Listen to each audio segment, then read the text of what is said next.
Hello and welcome back to my channel, DaSilva Lining. For those of you who don't know me, I'm Yolanda DaSilva. Here we talk about tips, tools, and skills that you can develop to help you live the life that you deserve, to help you live the life of your dreams, simply by shifting your mindset. And in my previous video, I talked about being stuck and stagnant and the 5 things that I did to overcome that and move into action. So the first thing in that video that I mentioned was that I elevated my thinking. And one of the ways that I did that is by changing my self-talk and using affirmations and, doing other things to shift my thinking, like reframing my thoughts. So that's all in that video. But today I want to talk to you about the top 10 quotes, affirmations that I use on a regular basis to help me overcome what's perceived to be obstacles or challenging times.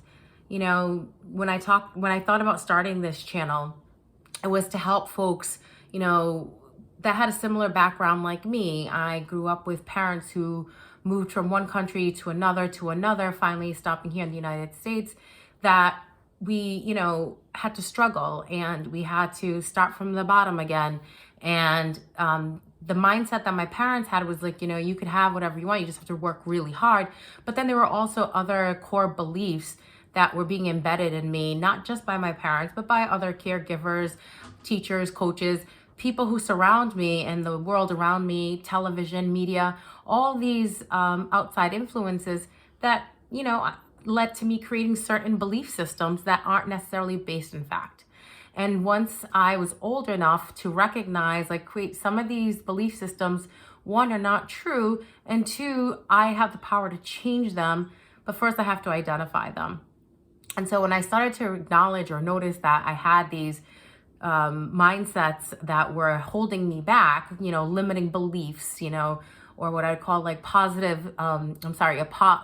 mindset, I, was introduced to the law of attraction in my early 20s, and I started to use it. But it's something that does take some time to really focus and hone in and adjust. And as you go through different phases in your life, you utilize it differently. And so a huge thing for me was that I noticed that my default for a very long time, my default thinking was skewed towards the negative. I often would see things from a negative lens, and then I also would attract people who would do the same thing. And, so our environment can perpetuate a lot of this, But with that said, today I want to talk about the 10, quotes, affirmations that I use to replace the negative thinking. So this, if you are looking to increase your confidence, increase your self-esteem, if you're looking to take action in your life and want better things for yourself, then I want you to, go through this list with me, start applying it. And I believe that if you're doing this on a regular basis, that you will see improvement, not just in your thinking and your mood, but in the world around you. So let's go ahead and get started with the list. I will say I do have my laptop set up over here, so if you see me glancing over, it's because I'm looking at the list. So number 1 is be still and know that I am God. So be still and know that I am God. So again, if you're going through something trying, a challenge, you're recognizing that you're having a hard time, whether it's a work-related situation or in a relationship, be still and know that I am God. And again, when I use God, universe, meaning for me, that means power and knowing that, you're able to overcome anything. So I always think about that, be still and know that I have the ability to overcome anything. I don't have to act if I don't know what to do right now. I can hit the pause button, just be still and know I'm a child of God, and therefore I can get through anything. That's where my mindset is. I think when I first started using this quote, probably wasn't where my mindset was. It was kind of just all right, be still and know that I am God. Be still, know that I am God. Be still, know that I am God. What does that mean to me? But now I know that, it's be still and know that I am powerful. Be still and know that I am, which leads me to the next. Number 2 is just I am, right? So I am, like I said, powerful. I am loyal. I am happiness. I am joy. I am lovable. I am confident. again, if I go back to when I first started using these affirmations, I probably didn't always feel happy. I probably always didn't feel, calm or at peace.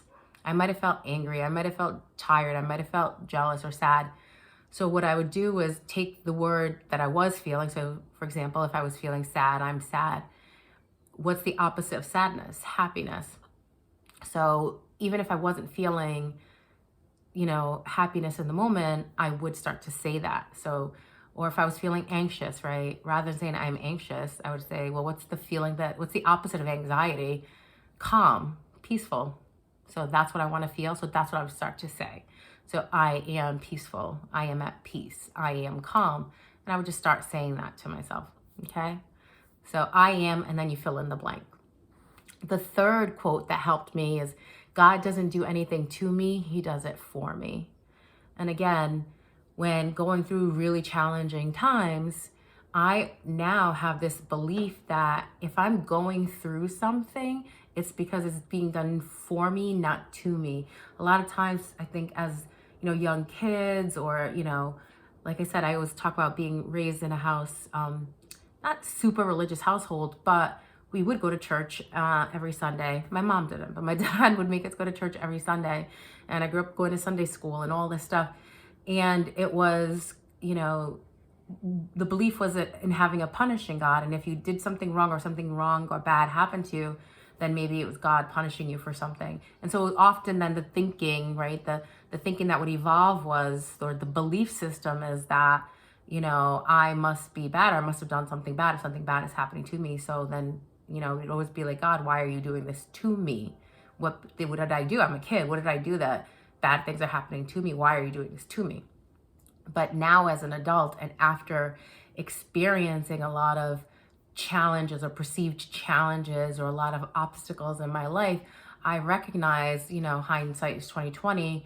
They were all lessons in faith, whether faith in a higher power, a faith in myself to test my abilities in terms of, to push me further in life, to propel me to another level in my life that maybe I initially was not very confident I could achieve.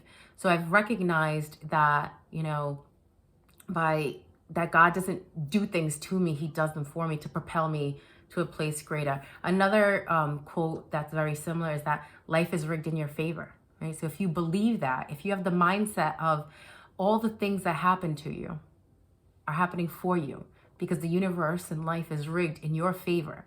Everything is kind of conforming or happening so to push you or propel you into greatness or into a better situation. Even the perceived negative experience could be to teach you, to bring you to another level. Think about, I'm a visual person, so I'll think about like flowers pushing through the earth, right? When you think about a flower or a tree, anything has to push through the earth. It has to experience discomfort before you then have this beauty, this beautiful thing that provides, us with, visual gratification and beautiful scents and things like that, or oxygen, right? Flowers and plants. So, and now don't be confused with, I don't think that if safety is an issue, then I don't think that that's what is happening. If your physical safety is being compromised, that's not what I mean by experiencing discomfort.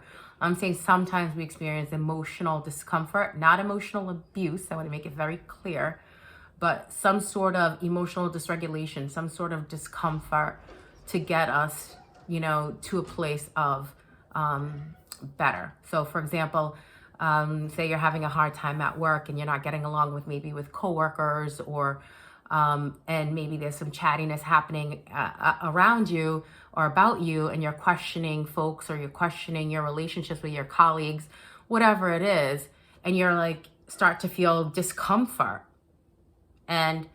But it could be that the universe is sending you signs, like maybe this is happening to direct you or to navigate you to another level, to another place. Maybe this isn't the position you're supposed to be in. These colleagues maybe are not who you're supposed to be around. And so it'll, or this position, this job isn't for you. So the environment will become uncomfortable to cause you to maybe apply for the position that you really want, to, you know, go to the job that, you know, or apply for the other department or even a whole new location. Okay. Number 5 is the will of God will not take you where the grace of God will not protect you. Along the lines with the other two, right? So he won't bring you to something that he won't protect you in. So again, everything that happens, and I know that many of us, we're human, so we all experience challenges. We all experience health issues. We all, or know someone who has, or times where you just question, like, is this the right relationship that I'm supposed to be in? Or, you know, do I move and take a leap of faith and, you know, apply for this job or whatever it is? Know that if whatever decision you make, that you will, it's the right decision, right? So, because if you're being led to make a certain decision, then it's because you're going to be protected in making that decision. And it might be uncomfortable. There might be discomfort. Again, I'm not talking about safety situations or physical safety situations, but you will be protected. You will be, everything happens for a reason. Oh, there's another quote, right? Everything happens for a reason. And so if you trust in faith, have faith that no matter what negative experience that you're encountering, on the other side, there will be an experience, or it'll be for your benefit, ultimately, your ultimate benefit. Number 6, no weapon formed against me shall prosper. Again, thinking about uncomfortable or difficult situations, environments that you're in, maybe again as colleagues or whomever, you know, and by weapon meaning like if colleagues are saying mean things about you or things that are untrue, or people are trying to sabotage your work or disparage you in any way, know that you don't have to like get down to their level and engage in that negative behavior. That's actually counterintuitive for, you know, developing an abundant mindset. You don't want to bring your level of energy down by engaging in all of that. You're going to bring yourself down to that level, and you don't want to do that. So if you know that no matter what, no weapon formed against me, and by weapon that could be, like I said, negative talk about you or sabotaging you, or, you know, doing, you know, mean things to you, setting you up for whatever failure, know that those things will not, if you believe they will take you down, then they will. But if you believe and start and say that, you know, all these quotes that I'm mentioning, and no weapon formed against me will prosper, then it won't. It just won't. It will. You could choose to believe in negative and you could choose to believe in positive. A situation is going to occur either way, but your experience of it can be one of more positive, less anxiety, more peace, or it can be anxious and anxiety induced and causing you sadness and pain. So, you know, we know that whatever we think will elicit certain feelings, and our feelings will result in behaviors. So this is the mindset shift. Rather than thinking about that, like, oh my God, I can't believe these people are treating me this way. It's no weapon formed against me will prosper. So I'm going to put that over there. I'm not going to put my energy, I'm not going to shift my energy into the negative and get down in the nitty gritty with them. Number 7, our deepest fear is not that we are inadequate. Our deepest fear is that we are powerful beyond measure. It is our light, not our darkness, that most frightens us. So think about that. Our deepest fear is not that we are inadequate. Our deepest fear is that we are powerful beyond measure. It is our light, not our darkness, that frightens us. When I think about that, you know, most of us, most people, I think, operate from a place of fear. Marianne Williamson, that quote comes from Marianne Williamson, and she has a book called A Return to Love. I read it like 10, 12 years ago, really changed my life because, again, like I said, I grew up with a punishing God, and this was the first time where she flipped it. Was like, well, it's and gave me the idea that we actually have a loving God, that the universe is loving, and the universe wants us to have the things that we want, and doesn't want to punish us because it loves us, and that God loves us and does things for us and not to us. But that really blew up my mind in terms of, it's like that emoji, that mind-blowing emoji. It's like when that sunk for me, or sunk in, when that was downloaded for me, it's like, yeah, most people we tend to do what we see everyone else do.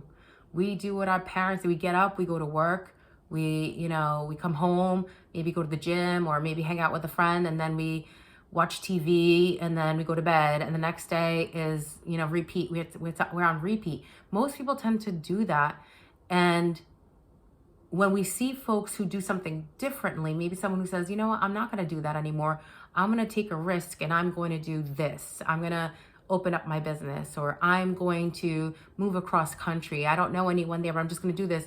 A lot of folks will start to maybe, come up with all these excuses and reasons as to why you shouldn't do those things. Like, what do you mean open up a business? You have no experience. What do you mean open up a business? You know how much money that's going to take? And that's fear-based, right? That's coming from a fear, lack, scarcity mindset. And that's ego talking. It's trying to keep you safe. Like, no, don't do anything, be against the norm, because then you won't be safe. Where Marianne Williamson, this quote is saying, like, no, we're supposed to, not dim our light. Our fears really are the fact that we might be successful, right? That's where inadequacy comes. Like, we might actually be able to do this. And where we tend to not maybe see folks around us. I don't know. That's how I grew up, where, you saw people working in factories or working 2 and 3 jobs to make ends meet. And we never, I never saw like abundance. I never saw like rich people. I didn't know wealthy people. I don't know people who had things easily.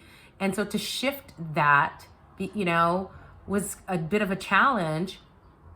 But it's basically saying, that quote to me, it's like, you know what? Put yourself out there. Take a leap in yourself. Take a leap of faith in yourself. Bet on yourself, and not what the majority, or what you think the majority is doing. Because if you just do what everyone else is doing, you're all going to kind of just stay like in this mediocre, right? Going to work, coming home, and for some people that might be good. Like, at least I have a job, at least did this. But then there's folks who want more. Like, if I want more, I don't want to just kind of do the day-to-day mundane. That this is for you guys. The quote speaks to, I think, in that situation, it's like, if you don't want just, whatever it is that desire that you have deep in your heart, try it. Like, just try it, because you just never know what the outcome could be. Don't worry about like how and what, and just put yourself out there. And I know that I don't want to sound tone deaf, like, oh, just try it. Oh, you want to just go do it. Obviously there has to be, a plan in place, but initially you have to believe that you can be successful. And if you're not successful, that's okay. But at least you tried it, versus having this deep desire in your heart and just never attempting or never putting yourself out there to see if you could have it. I don't know. I know I'm digressing a little bit, but I think it's like, I'd rather tried and, what's that saying? Try and fail than never try at all. Like, I don't know. So anyway, that's a huge one for me. And then I think another Marianne Williamson quote, use me, dear Lord, so I may know the joy or the gift of being used by you. That one I pretty much say to myself almost every morning when I'm getting ready for work. It kind of just floats through my head. The work that I do is helping people every day. And so I don't take for granted the type of work that I do. And so it's kind of like a meditative thing as I'm setting up my computer, getting ready for my morning, things like that. I will say, God, use me today, use me to help the folks that I'm working with, and also to help me, allow me the gift of being used by you. Like, I just think that that's just a blessing when I really feel connected, and that, I can help them heal on their journey through life. So number 9 is surrender. right? I think it's Oprah Winfrey who said, a lot of people think surrender looks like this, but really it looks like this. And meaning like you're giving up your burdens, your challenges, all the emotional baggage and stuff. Like, I'm gonna give that to you, God. Like, I'm gonna surrender that to you. If I don't know how to manage, like if I'm going through something and I don't really get how to get through it, I'm not sure how to navigate this, I'm just gonna give it to you. I'm just gonna say, you carry it. I'm gonna like live my life by doing all those other quotes that I said, like just going through those things, being still, listening to signs, relying on prayer, relying on faith, you know, really managing my self-talk during challenging times and saying, you're going to see me through this. I'm going to surrender my burden onto you because I know that everything is done in the way that you intend it to be, and it is always for my greater benefit. With that said, that brings me to number 10. And the number 10 quote that I use, I don't know how many times in a day, is thank you, thank you, thank you. I cannot, again, gratitude to me is everything. I think not just saying it, but actually feeling the gratitude, really feeling grateful. I always feel like emotions come from my heart. So I kind of just rest my eyes and just breathe in gratitude. Exhale doubt. Breathe in gratitude. Exhale fear. Breathe in gratitude. Exhale anxiety. Breathe in gratitude. Exhale pain. Right? I think if I'm just breathing in, taking in gratitude, and imagine my body filling up with gratitude, then I get to express gratitude out. It comes through my pores then, you know, so I do lots of things. Even when I write out checks, I know this is an old like law of attraction practice, but when I write out checks, yes, I still write out checks. I mean, I do have automatic draft stuff too going on, but like for the most part, I still write out a few checks to a couple of places. My daughter's school, every week, write a check. And so I always on there, you know, write, you know, for the week of for the week of May 8th, for example, on Monday, the week of May 8th. And then on that memo line, I also just write thank you. I always do. And then it's like I'm making a donation versus making a payment. I see it as I'm donating. I'm donating to you for caring for my child. I always thank you to everything. Even when when I feel like I'm having a hard time with someone in my personal life, I might not say thank you to them, rather than say, oh, that person is really annoying me, or that person is really, you know, pissing me off. I will in my head think like, you know what? I should thank them because I'm learning to regulate myself. I'm learning to not be as reactive maybe as I once was. They're teaching me that I can manage my emotions. Dude. So that is the one that I, again, multiple times during the day, even if I don't say any other mantra or affirmation, just start with thank you. And on that note, I want to say thank you to you for watching this. And until next time, let me know in the comments what you think about this list. If you yourself have used any of these quotes, if you have certain affirmations or quotes that you use that are your favorites that help you get through trying times, I would love for you to share them. So leave them in the comments. And if you feel so inclined, please feel free to like, share, and subscribe to my channel and share this video. All right. Thank you. Bye.